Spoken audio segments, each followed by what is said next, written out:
Kia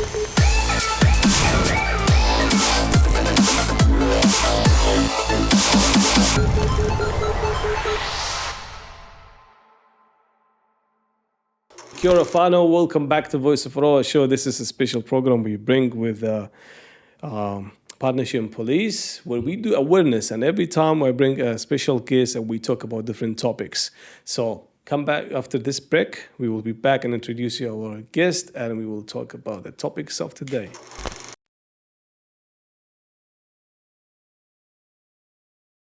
Back again, great. Kia ora whanau, welcome back. I'm really excited to kick off this podcast with my special guest, Aroha. Your name, I love it. It's also reflected in our voice of Aroha. So Aroha, how are you, and welcome to the show. Kia ora hoa, kia ora e te whānau. Thank you for having me. Kia ora, kia ora, kia ora. Thank you so much. It's a pleasure for us to have you and have this corridor with you and a little bit about, find out more what you do.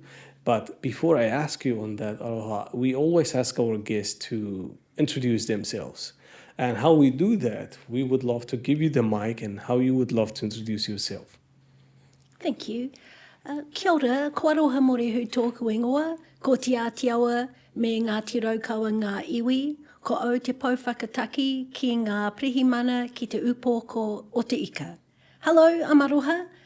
I come from the iwi of Te Ātiawa and Ngā Te Raukaua, and I'm the iwi liaison for Wellington Police. Kia ora.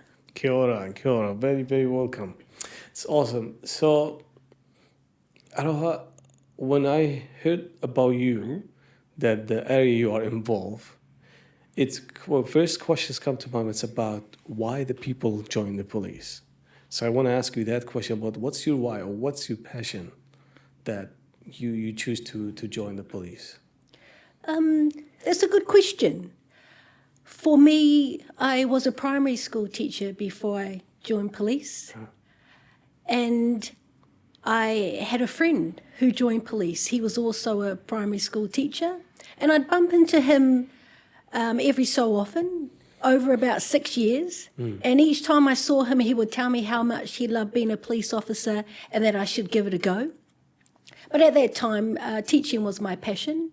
But I got to the point where I needed a change. And that's when I applied to become a police officer. The reason I've stayed in the job for 16 years is I've seen how much I can work together with my own community, with Māori, Pacific and ethnic communities, with all New Zealanders. And I've stayed in the job this long because it's an opportunity to look after our people, look after New Zealanders, and to serve the community.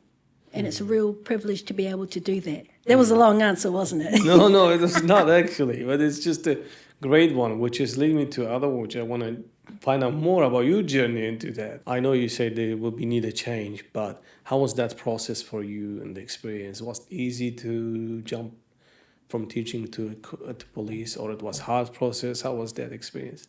To be honest, it was a really easy transition. I think being a primary school teacher, I learned that I had to be firm but fair in that role, and policing is exactly the same. When I was a teacher, all of my students called me Miss, and when I became a police officer, everybody I dealt with on the street called me Miss as well, so I felt like there wasn't much of a change there.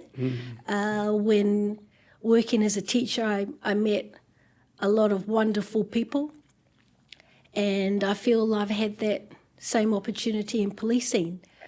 The wonderful staff that I get to work with, and I've met so many wonderful people out in the community, and that includes people I've had to deal with because I've made some bad decisions in their life. They're good people, but made bad decisions, so it was a privilege to work with them too. Yeah, no, that's very lovely. And it's just how great you've been into two environments. Both are helping people. So I see there's a kind of, is it something in you that it's you love to help serving other people? Because both of your careers, teaching and police, is about serving other people. What is the secret there? I think as Māori, and I'm thinking it would be the same for Pacific and ethnic communities and other communities as well. When we grow up, that's what we learn.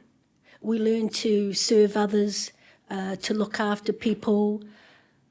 I'm from the local iwi Te Atiawa, which is the mana whenua iwi of the Wellington area and also the Hutt Valley. And the name of my wharenui, our meeting house at our marae, is Aroha Nui ki te tangata, goodwill to all people. And myself, my whānau, my hapu, my iwi, that's how we live our lives, to look after others. I love that. It's beautiful. And that's why I come from, can say a third culture, but I mean, when I say third culture, like I'm not the Pākehā or Māori, but I am from Middle East. And we are from indigenous people of Middle East, which is Assyrian people. So when I come here and then have a little bit more knowledge and understanding about Maori culture, it feels me home because there's a lot of values, traditions, family and stuff. It just that says this is us, this is our values as well. So that's why we are really lucky and happy that we've been here into Aotearoa and the great culture they have. So I celebrate that, and I really also thank for the Tanata Whenua that they welcomed us here as well, as a come from refugee backgrounds stuff. So thank you for your mahi you're doing and everything. So Aroha, it leads me to the next questions about, you mentioned 16 years, right? What was the difference you see from that time and right now, the police? How much it changed in terms of how much agency have changed in terms of having more people like from our communities, which is Maori, Pacific, or ethnic communities? Do you see any big change from all this time frame? I think the change came from within me. So I joined police, a new organisation, people I didn't know, and when you start a new job, you know, you tend to be a bit nervous about it. You don't know how it's going to go. You don't know if you've made the right choice. Right. I was really lucky. I loved the job from the moment I started. And I've grown in confidence over those 16 years.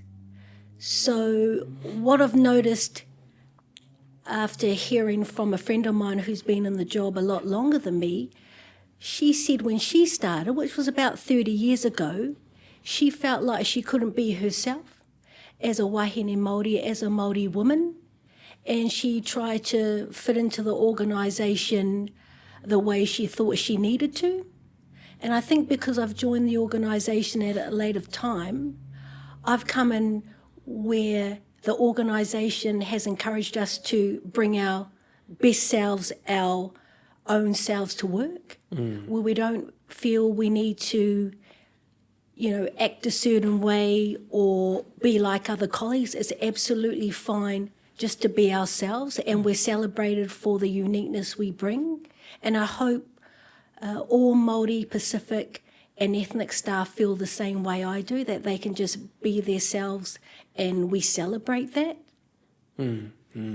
Absolutely, yeah, that's really cool. And I see also there is more calls to have more ethnic people into police. So what's happening? What kind of initiative is police putting to their telling community, and why we are needing on that, if put it the question that way? I'll start by telling you a story I heard while on the job.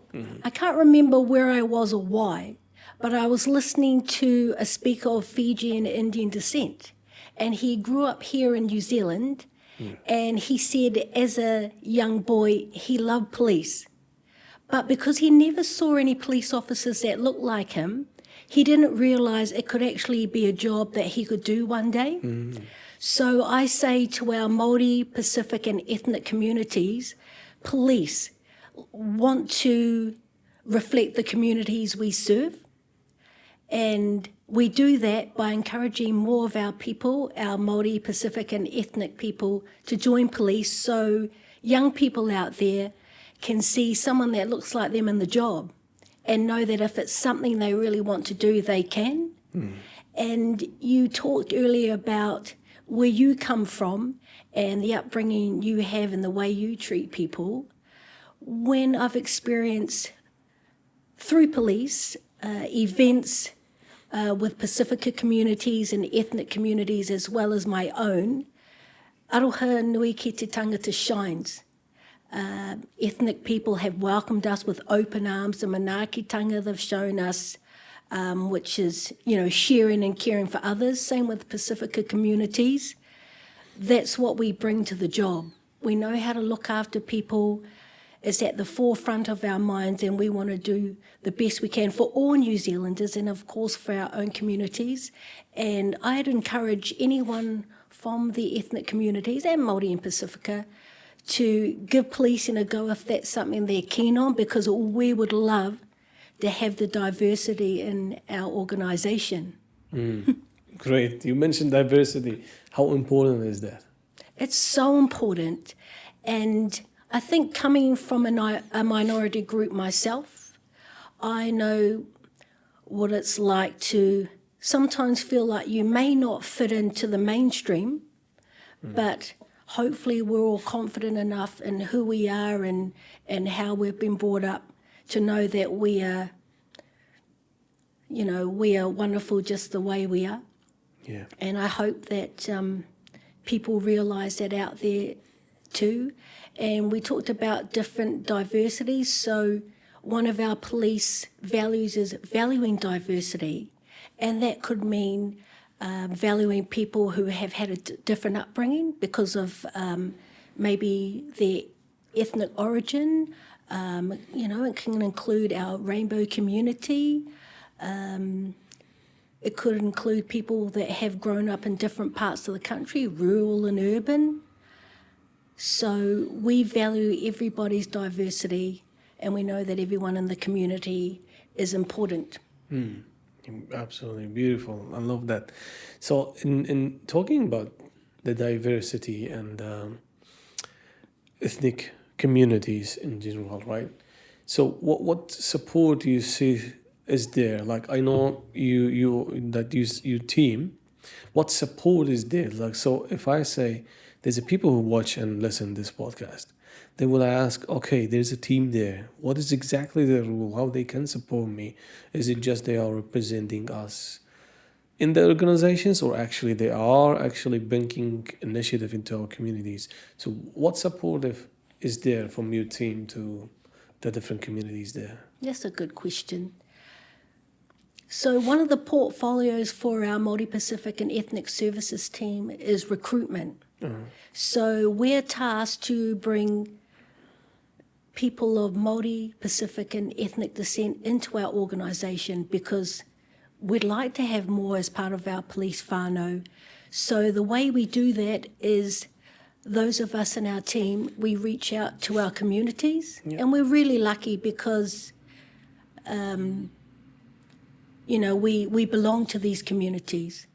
So they accept us with open arms. So we go into our communities and we tell people about what we do as police officers, just like you're giving me the opportunity to do that here. So hopefully we inspire people along the way, and we offer opportunities to help people through our police application process because we want people to make it through. So our team and other police officers out there, we hold recruitment events where we've had a lot of people from Māori, Pacific and ethnic backgrounds come along to talk to our colleagues, to hear about what the job involves, to be able to ask any questions they have. And then we support them through their journey by helping them with their fitness. There's a fitness test to get into police. It's called a PAT, a physical appraisal test. So we run practice PATs. So anyone interested in joining police can come along there, give things a go, get some handy hints if there's any improvements they need to make. Our colleague Ma, she's our Pacific liaison, and she's currently our recruit lead for the district. She takes tours of the Royal New Zealand Police College in the evenings for those who are already police applicants from Māori, Pacific and ethnic communities, and those that are thinking about joining. She takes them around the college to show them what they can look forward to if they do decide to apply to become a police officer. And I've been on a couple of tours with her, and it's such a privilege to meet those that are thinking about joining us. So to everyone out there, I do encourage you, if you're interested in this job, give it a go. There you go. You heard the message already. Absolutely. And that's just something we're trying to, open the opportunity. And through these conversations, we will know more. The support is there. The pathway is there. And the previous episodes, we talked about some of the recruitment requirements and the pathways and how people can join. So that's really awesome to see that there's a cool stuff happening, great teams around there to just make barriers or challenges, any challenge if it's there, be easy. That there's a people around you to make these kind of challenges easier, any barriers to move it around so that people can join. And I'll just add to that, Sure. if that's okay. So recently we had a lovely lady join police. And she's come from an ethnic background. And we were really lucky to be a part of her journey from when she applied to when she made it through to the college. Mm-hmm. And the things we did to help her are the things we can do with anyone that would like to join. So it's really nice to see her succeed and now be out there representing her community in police. And a couple of years ago, we had, I believe, our first wahine of Japanese descent join police. So as great as it is to have these firsts, we want it to become the norm, not something that just happens from time to time. We want people from all ethnic groups to give it a go, and we would welcome them with open arms because they would bring so much to the organisation. Yeah, absolutely. And I think you may know that Wahine you're talking about. She's my cousin. Oh, I thought about saying her name because... Is it Maureen? Yes. Yeah, congratulations, Maureen. So yeah, you're awesome, Maureen, because recently there was a media article about her. Right. So I thought it would be okay to mention her name, but I just think it's sort of not my business to do that. But I'm super proud of her. Yeah. I was there on her first day when we welcomed her at a pōwhiri at the Royal New Zealand Police College. And to see her graduate and now be with us in district, it's just it's so pleasing that she's reached her goal and other people can do the same. And, it's not easy to join police. But what I like to say to people, if you're willing to put the effort in, I believe anybody can make it through. Right. So, our physical tests, you don't have to be someone of Olympic standard to pass. I think if people put in the effort and the practice, they can get there. And the same with our psychometric tests, the literacy, numeracy, and other parts. Yeah. So as you know, your cousin, and there's been many others that English is a second language. So to see people come to New Zealand, learn our language, and then join our organisation and not only be able to speak to people in English, but in their own language if need be, that's a real bonus. So please join us. Awesome, that's great. Yeah, absolutely. Aroha, this is great conversation, but I want a little bit to be back into some of the history of police, which is a question can come up with, which is a lot of people can ask about trusting the police, about history. And I see the police have took many initiatives to try build those bridges between communities, the different services they introduce, the different department, which a lot of them is really great because that's we're making one of them, such as we go to someone who we know from a community to start inviting them to the show or inviting them to community events and stuff like that. So it's really great. But I want to ask you this way a question. It's how did you see that the trust have been improved between communities and police? Because from reflecting back from your journey and the Maori with police from history back, how you see the crucial the role you are playing to build that bridges and if you see any have change and any stories you may share with this. So building trust and confidence with our communities is really important to police. When I was growing up, I don't recall ever having any interaction with police.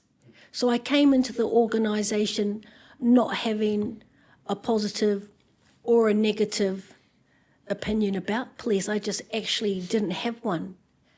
We were talking earlier, and I've had this conversation with a few people I've met in ethnic communities, and I hope it's okay to say this, but they've told me that maybe where they came from, they didn't get to know their local police, or they may have felt like the trust and confidence needed to be built. That's right. So, I hope when people do move to New Zealand, they can see that we are an organisation that can be trusted. We're not perfect, we know that. We are always striving to be better for all of the communities we represent. But I can hand on heart tell you, if I didn't have trust and confidence in my organisation, I wouldn't be able to stay in it.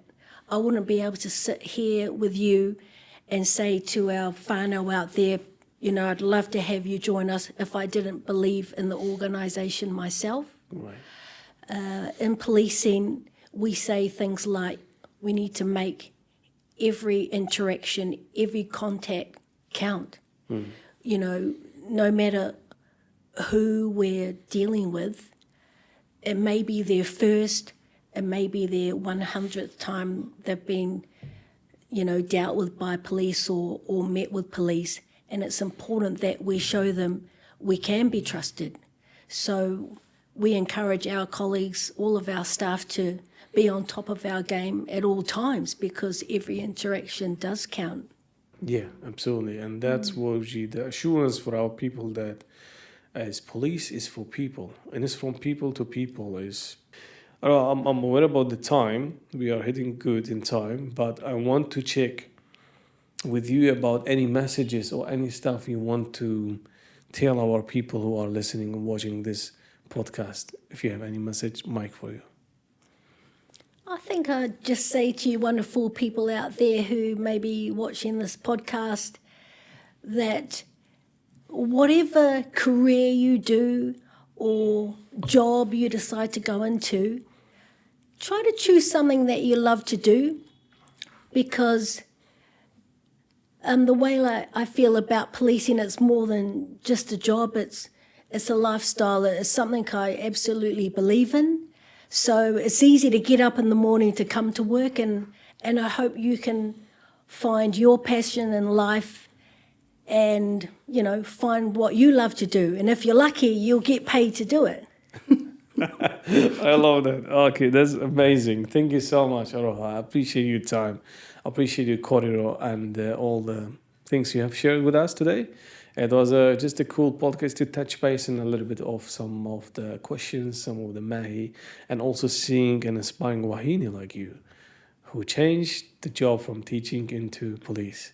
So I think there is also a message. There's a lot of people there, if especially if right now, if there's a job cuts and stuff, you may change the career, you can join police, because there's always one door closed, the other door can open. So thank you for that. Now we're coming to the end of the podcast, but I do have, in season 5, we have a tradition, which is, we have this beautiful, here we have, say, our guest messages. Right, so what's this happening? Our previous guest have left you a question. You may not know who was that and who is it. Then you also have opportunity to write a question for the next guest who will be joining us later. So let me read the question for you. The question say, what's your why? What do you do? What's your why, and why do you what you do? So there's a Māori proverb, he aha te mea nui o te ao. What is the most important thing in the world? He tangata, he tangata, he tangata. It is people, it is people, it is people. So the reason I mention this whakatauki, this proverb, is I've had a wonderful life, and unfortunately, not everybody has a wonderful time all of the time. So joining police is an opportunity to give back to people, to help them when they might be going through a real tough time, to help them if this is a job they want to do, just to be there for people if they need someone. So it's a real honour to be able to do this job, and it's all about the people. I love it. It's all about the people. It is. Thank you so much. Appreciate that again.